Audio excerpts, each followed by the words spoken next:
you know, we're putting it all on the line, literally putting it all on the line to see who's the best man. And, you know, may the best man win. Yeah, can I ask you to make what I can do in terms of kind of what we're doing? Well, I'm prepared for anything and everything, and you know, people have to understand that I'm a young pup. I'm still young, and I'm still evolving, and you know, still a lot of aspects of my game that I feel are going to continue to improve. But thus far, people have seen me fight. People have seen, you know, they've seen me box. They've seen me do a little bit of everything, and you know, I've shown that I can come back from adversity. I've been cut in fights. I've been down in fights. Nothing I'm proud of it. You know, I don't go in there looking for those kind of things to happen, but we've shown that if those things happen, we can bounce back, and I think that's the mark of a champion. I love to win. I love to win, and I'm a competitor, and you know, I'm thankful to be doing what I'm doing. God gave me a tremendous gift, a tremendous talent, and you know, by coming in every day and working hard, by going to these fights and doing what he's asking me to do, in terms of just, you know, going out there and just putting it all on the line, I can't ask for more. You know, there's a lot of people that work just as hard as I do, but maybe didn't get the opportunity, maybe fell short, but I'm just fortunate to be here. We're still going strong, and I think if we stay focused like we've been doing over the years, we'll continue to be successful. You talked about this once you do Scottsdale here. It's one thing to get the championship. You gotta keep it. Yes, sir. That's also part of professional boxing. That's part of being a world champion. That's the responsibility. You know, it is, you know, I don't want to say it's easy, but it's like you mentioned, it's one thing to get it. It's something totally different to maintain that focus, maintain that intensity, and maintain that drive and that willingness to sacrifice your body, sacrifice, you know, certain parts of your life to stay on top. And like I said, you know, I've got that competitive gene in me. It's always been there. So, you know, I want to continue to face the best, and I want to continue to beat the best. But these are the kind of fights you have to fight and you have to win to get to that point. You have that target around, no matter who you fight, everybody's different.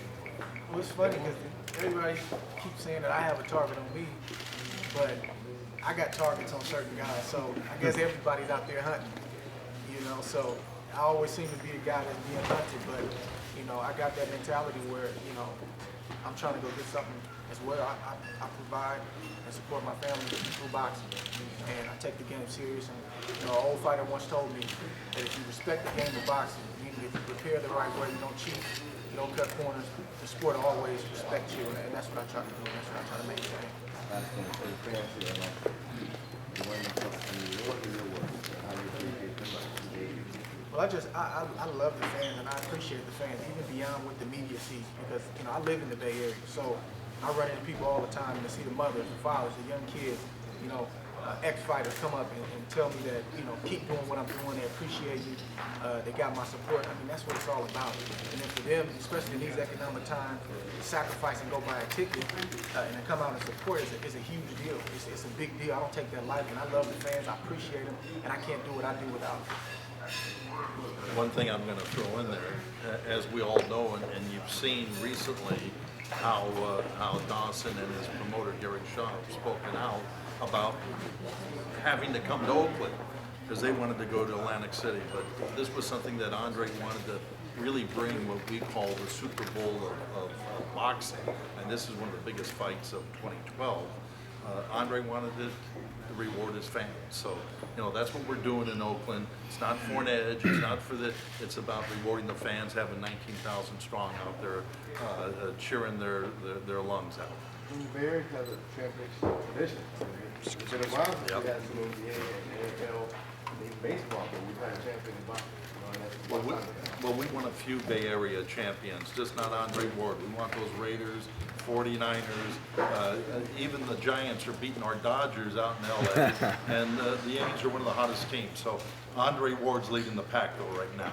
And you know what? They support you too. I mean, all the fights we had here, they come and support you too. I mean, it's like a camaraderie. Well, we're athletes, so they know what I deal with. You know, I have a good idea what I go through. I got a good idea what they go through, so it's mutual respect. And one thing I've noticed throughout the years is all athletes, they love boxing, whether it's football, baseball, or basketball. So they definitely give me my respect, and I do the same every time. You guys good? Yep. Good. I think considering what we're doing, this is 7-4 Comcast. 7. 7's back here. Right. Thanks, All man. right. Appreciate it. Wait, you left before we finish? I'm joking. All right, thanks. Hey, you guys, any other questions for Andre? The web guys, media guys. You guys want to come up and get up close? Yeah. Councilman. Want to come on up? Hey, how you doing, sir? Yeah, Andre. Mike. You, He's starting first. okay. But you guys come in a little bit closer, just a little bit. Hey, Andre, who are you sparring with this fight? I'm sparring with some good guys. I got a bunch of trees, tall guys, long guys. Who are they? That's as far as we can take it from there. You gotta do some You're the most research. secret man. guy in boxing. You gotta dig a little bit to get that. We don't really talk about what we do in training camp from that standpoint. Okay.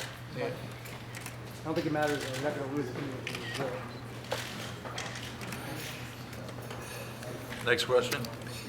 Yeah, do you feel like you're peaking skill-wise at the right time for this fight? I mean, at the beginning of the Super 6 tournament, you didn't even pick yourself to win as far as that went, and you've come a long way since then. Yeah, I think I'm getting better, and that's what's important. I mean, I don't think I'm in my prime yet. I'm only 28 years old. I think I'm approaching my prime, like you said. So, definitely, I feel like this is the right time for this fight. A lot of people ask, why this fight? Why Chad Dawson? Well, why not Chad Dawson? So that's how I feel about it. He seems to feel the same way, and here we are. September 8th is around the corner.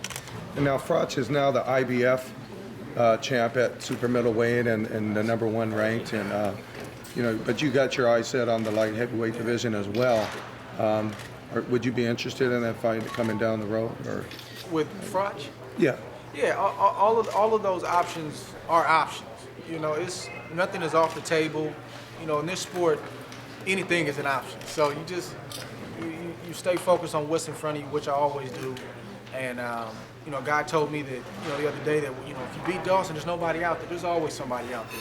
Whether it's an old wolf, lying in wait somewhere, or if it's a young buck on his way up. So it's always somebody out there.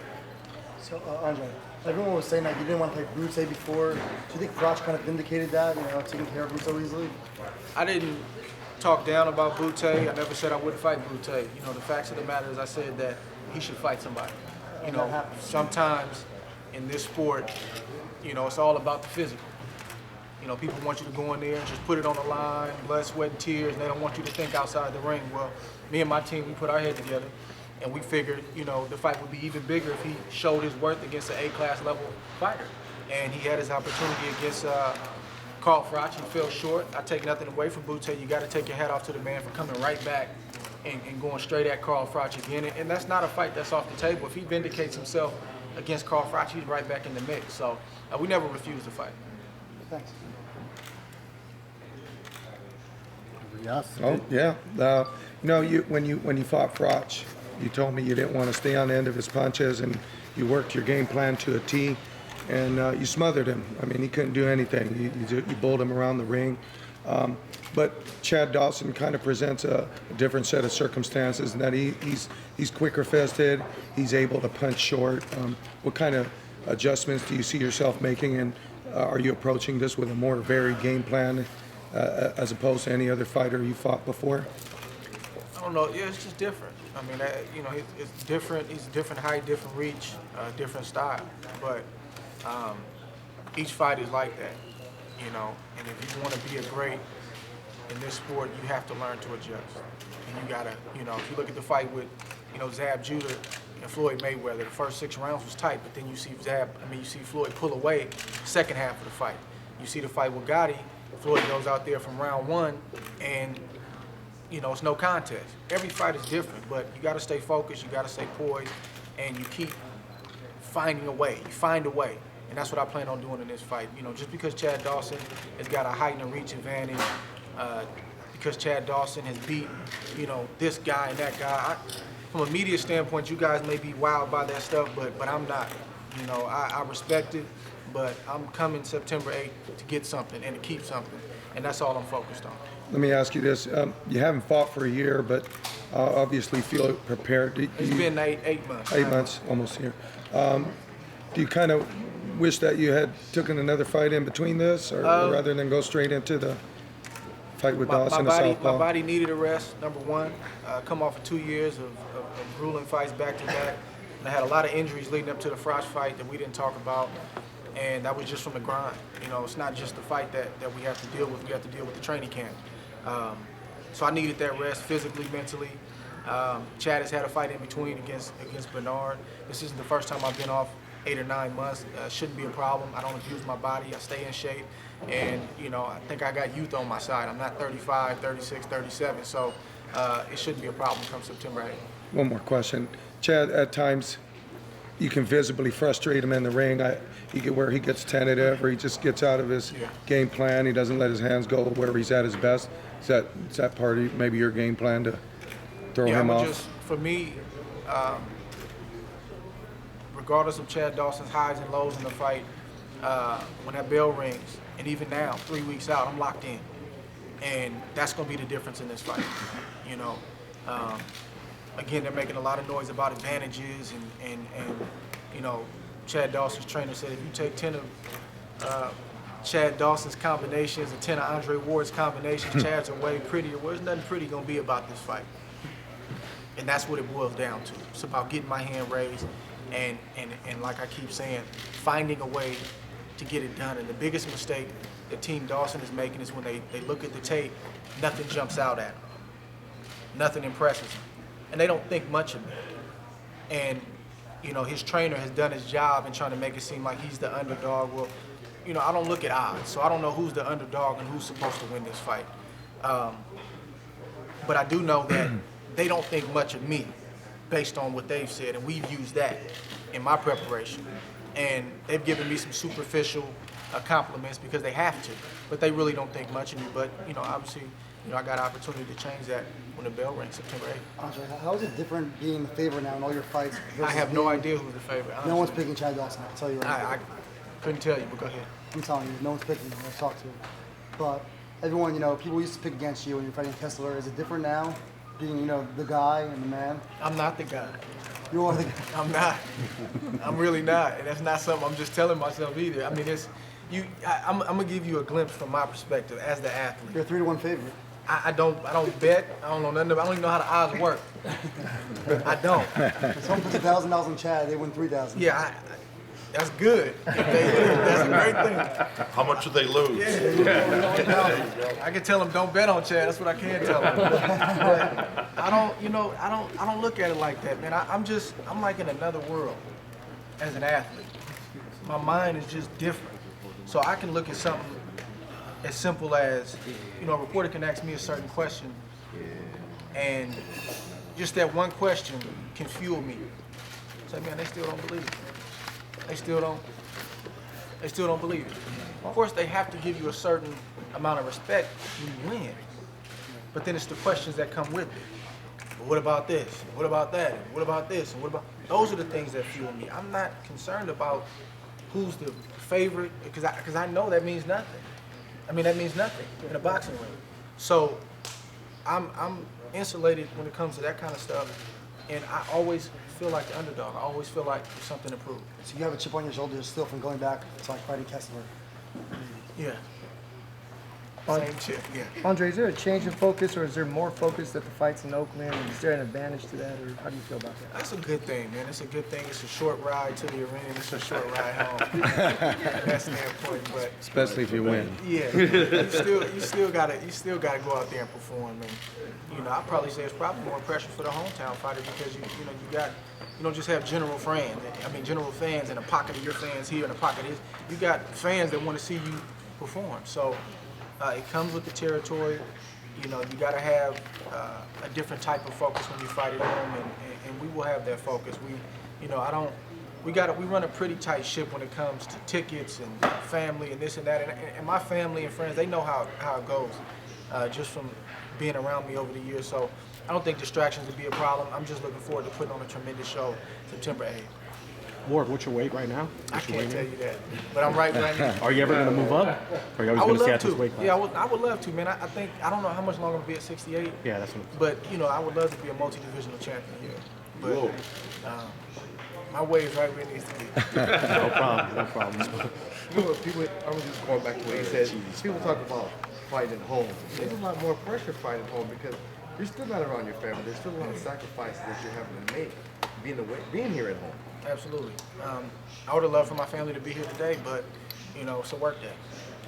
You know, I have to take care of my obligation to you guys. I gotta, you know, strap up and go to work as soon as we're done. So it's a lot of sacrifice. And I think, you know, sometimes when you fight at home, people think that like you're not training and you're not focused on the fight. You're just kind of kicking your feet up. But it's probably harder for me because my family's not far from my training camp, and I'm missing out on a lot right now. And but this is part of what I do. This is part of what gets you in that fighter's mentality. You know, I'm not in my comfort zone right now. I'm sleeping in a bed that's not familiar to me. Definitely don't have silk sheets. And I'm just looking forward for war. I'm in that mindset right now, 2.5 weeks out. I'm in that mindset to go to war. This is an epic bout. I mean, they're still talking about Manny Pacquiao and Mayweather, and they're kind of beating a dead horse. But this is the biggest bout to come along in boxing in a long time. Given that, in the event that it is a great fight, I think you guys said you were willing to meet Chad Dawson again in a rematch. If that's the case. Let's get through September 8th. Yeah, well, the plan is for him not to want a rematch after Right. September 8th. That's fine. I mean, that's the plan. So Right. I haven't even thought about a rematch, to be honest. Right. Enjoy your time. Awesome. You guys All all right, good? guys? Yeah. Let me throw Okay. one more in at you. You're a religious man. How do your religious convictions play out in the ring, whether in terms of maybe you could tap that source as an added energy to go beyond yourself, or how does that work for you? Probably more terms than of I can explain right spirituality. now, but Right. it's a lifestyle. You know, a lot of people use the word religion, but it's a lifestyle for me. You know, I need God when I'm not in the boxing ring. I need Him trying to raise my 4 children, and you know, I need Him to help me become, you know, to continue to be a good husband. So it's a lifestyle, and I lean on Him every day of my life. And when I'm in a battle situation, it's no different. You know, there's days when I get up and, you know, my body's wrecked from the day before. And I'm like, you know, Lord, help me to do what I'm doing today in your strength, because I don't have it.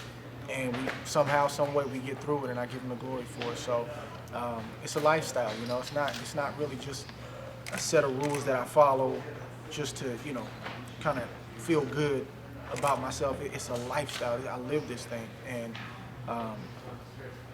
again, just in battle and in warfare, it's no different. You know, it's no different. All right, guys. Awesome. That's Thank you. Gonna, do Excellent. Oh, it's a workout thing, right? You don't work